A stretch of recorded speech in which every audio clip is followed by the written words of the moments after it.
Here are two NFL free agent signings that will absolutely smash their draft cost in 2025 fantasy football leagues.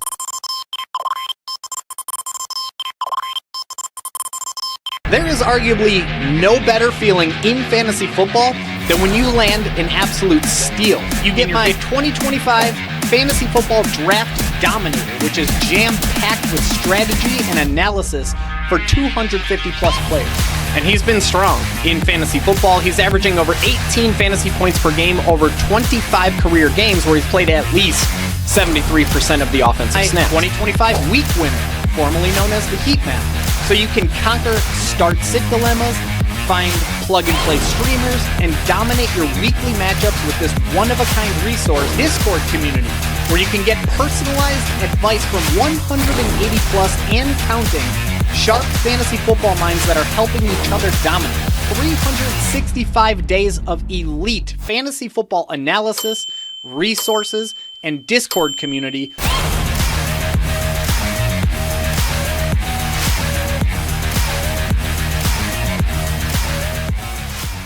What's up, my friend? It's mustached Mikey Henninger from Basement Brewed Fantasy Football, and thank you so much for tuning into episode 53 of Inside the 20.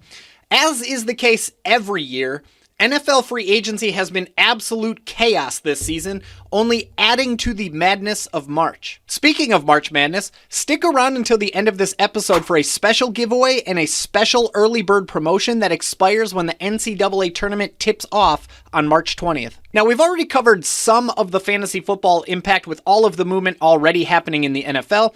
In episode 51, I covered the fantasy football impact of Deebo Samuel heading to the nation's capital, and in a surprise bonus episode that I released just a few days ago, I discussed the fantasy football impacts of Davante Adams joining the Rams and DK Metcalf joining the Steelers. So today, in episode 53, let's discuss two more big names that are changing their uniforms this fall, and of course, what it means for 2025 fantasy football. Najee Harris will be spending his age 27 season with the Los Angeles Chargers after signing a one-year contract worth up to $9.25 million. Now, say what you want to about Najee Harris as a talent in the NFL, but with limited competition, at least as of this recording, in a run-heavy offense, this is a strong landing spot for fantasy football purposes. For starters, the Chargers don't have obvious competition for touches the way that Jaylen Warren was a thorn in the side of Najee Harris back in Pittsburgh. Kimani Vidal was a 6th-round pick in last year's draft and handled just 48 touches all season, and the Chargers just re-signed Hassan Haskins, a guy who's averaging less than 3 touches per game since joining the NFL in 2022. Of course, there's plenty of offseason left, and we'll see if the Chargers add backfield competition in the coming weeks. After all, J.K. Dobbins remains an unsigned free agent, the NFL draft is quickly approaching, but as of right now, Najee Harris is a potential workhorse in one of the run-heaviest offenses in all of football, which leads me to my next point. As I've mentioned in more episodes than I've been able to keep track of, the RB1 in a Greg Roman offense tends to be one worth targeting in fantasy football. Roman's offenses have finished 11th or higher in all 11 seasons that Greg Roman has been an offensive coordinator in the NFL. That's more than an entire decade of pounding the rock, and that's not even mentioning finishing 8th or better in rushing yards in 10 of 11 seasons, and 12th or better in rushing touchdowns in 9 of 11. Roman's RB1 has finished as fantasy's RB24 or better in 9 of 11 seasons that he's been an offensive coordinator, including 3 finishes inside the top 11 with an RB4 finish for LaShawn McCoy back in 2016. And just to be crystal clear here, I am not in any way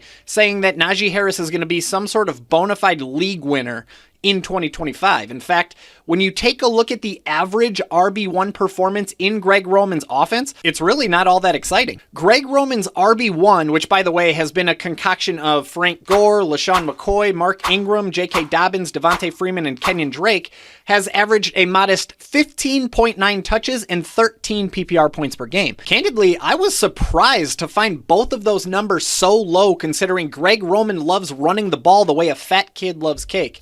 Which, by the way, that's not really fair, 50 Cent, because who doesn't love cake? But still, on drafters.com, Najee Harris is currently being drafted as fantasy's RB31, around pick 109 overall, which is in the early 10th round, he should absolutely smash that cost in 2025 fantasy football as the RB1 in Greg Roman's offense. But what about you?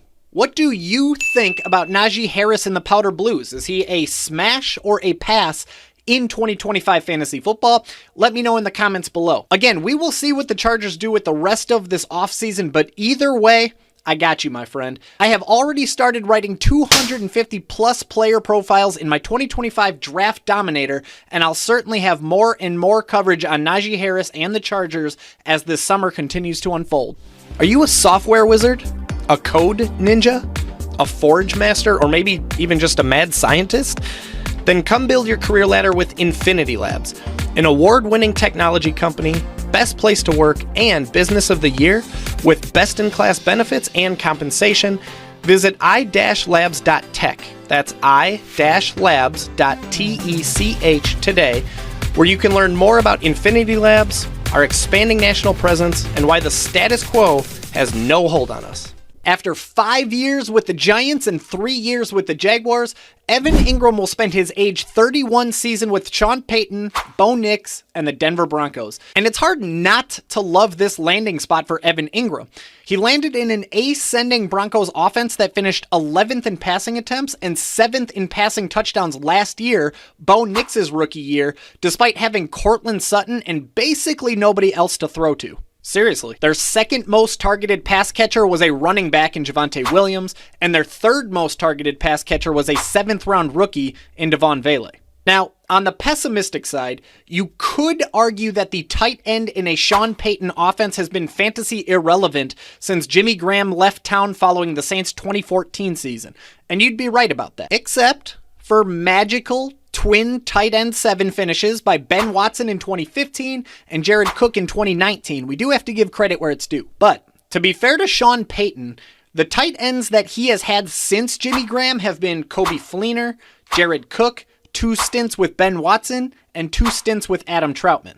And wait, while we're talking about Jimmy Graham, let's talk about Jimmy Graham. In 66 games in Sean Payton's offense between 2011 and 2014, this dude averaged an absolutely dominant 17.1 PPR points and 8.8 targets per game. He finished as fantasy's number 1 tight end or number 2 tight end in all 4 of those seasons.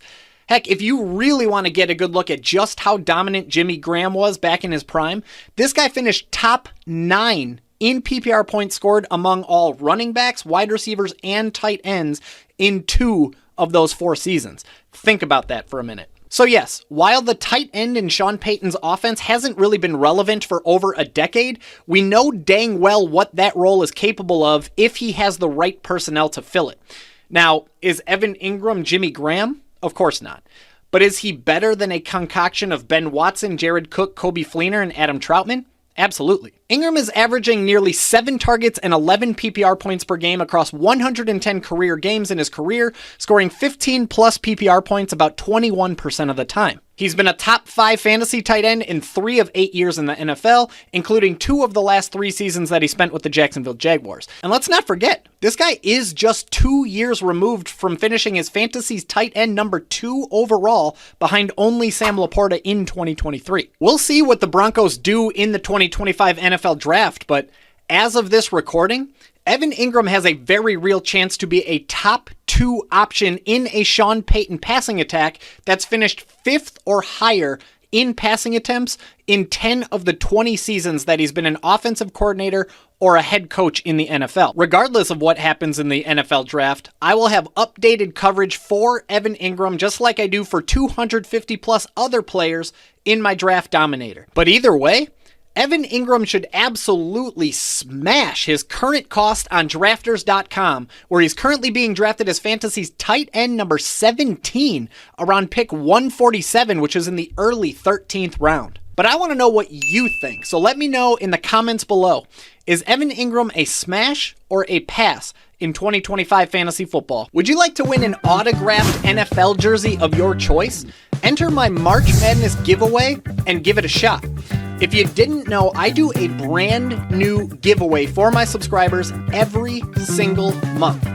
In January, the winner of my giveaway, which was a fantasy football contest for the NFL playoffs, they won this awesome Drew Brees signed New Orleans Saints jersey. In February, we did a Super Bowl predictions contest where the winner, who is a Seattle Seahawks fan, chose this awesome retro JSN signed Seattle Seahawks jersey.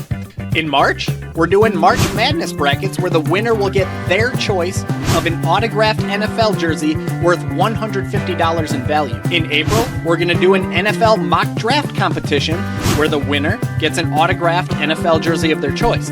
We do a brand new giveaway every single month for Basement Brood Fantasy Football subscribers. There's no added cost for them to enter. You simply must be a member of Basement Brood Fantasy Football. And right now, you can take advantage of early bird pricing. For just $6.99 per month, which is less than one trip to McDonald's, you'll get my 2025 Draft Dominator, you'll get my 2025 Week Winners, formerly known as Heat Maps, you'll get access to my Discord community of fantasy football brains, and of course, you'll automatically be entered into my giveaways every single month.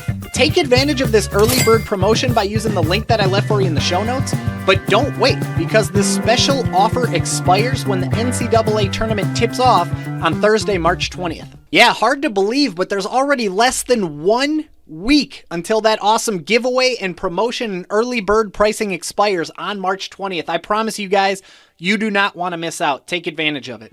That's going to be all for today's episode. If you enjoyed it, please do me a favor and give it a thumbs up and hit that subscribe button to help me in my quest to reach 1,000 subscribers here on YouTube. Tune in next Friday, March 21st, when we will continue to discuss the fantasy football impacts of 2025 free agent signings, including Javonte Williams, DeAndre Hopkins, and hopefully guys like Cooper Kupp and Aaron Rodgers.